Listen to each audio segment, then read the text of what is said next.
if we realize again that cancer is a consequence of an accumulation of toxins that destroy a certain part of the cell, that allow it or make it convert into a cancer cell, then we realize that we have to remove those toxins, and provide only substances that can be used to make healthy cells. And that's what the diet is about. So the cleansing, of course, cleans out the toxins first. Then we start a diet. And the diet is plant-based, since we are basically, that's what, we're considered primates. If you look at us as a zoologist or as a biologist, we're considered primates. And primates eat predominantly plant-based food. Very different than what dogs eat, very different than what lions eat. Very different, okay? So keep that, and different than birds, what birds eat. Okay, so we're in the primate family, and so we have to understand that that's what it is. So it's a plant-based, vegan diet. And also keep in mind, when you look at nature, there's no animal that barbecues, there's no animal that's cooking their food, because applying fire to anything will destroy it, will change it chemically. Basically, you change it. And you produce a lot of products that are no longer usable by the body. And if they're not usable by the body, they need to be gotten rid of. Okay, so we need to keep food the way it is. So nature produces tomatoes, not tomato sauce.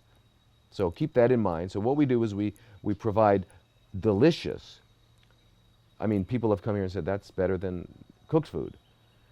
Uncooked, plant-based food, and that's what it is. Now, with cancer, we know that cancer requires about 19 to 20 times more glucose, more sugar than healthy cells. So, and we also know that the body our healthy cells can easily survive and thrive on fat for fuel, whereas cancer can't. It must have glucose. So, it's a no-brainer. High fat, healthy fat, low glucose diet will allow the person to have the energy to go on and feel good, wonderful, and you will not, at the same time, will not be feeding the cancer. So we have a variety of diets in that category, anywhere from 50 to 60% good healthy fats, which include seeds, avocados, coconuts, pâtés, nuts, and stuff, healthy fats, to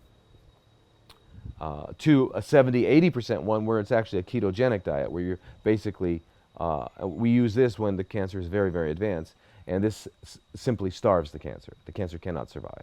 I don't care where it is. I don't care if it's in the brain, pancreas, wherever it is, it cannot survive. So that's the basis of the diet we use. Now, do I have to do this forever? Well, it's like someone asked me, how long do I need to quit smoking? It's kind of a strange question. The answer might be as long as you want to breathe. But with regards to the diet, yes, no one can be expected to eat this way the rest of their lives perfectly. And you don't need to. You just need to do it for a certain period of time. Let's say 9 to 12 months, depending on how advanced the cancer is. 9 to 12 months. Once we've gotten to a point where the body is brand new and healthy and vibrant, then we can do maybe 80–20, where 80% healthy and 20% we indulge to a degree.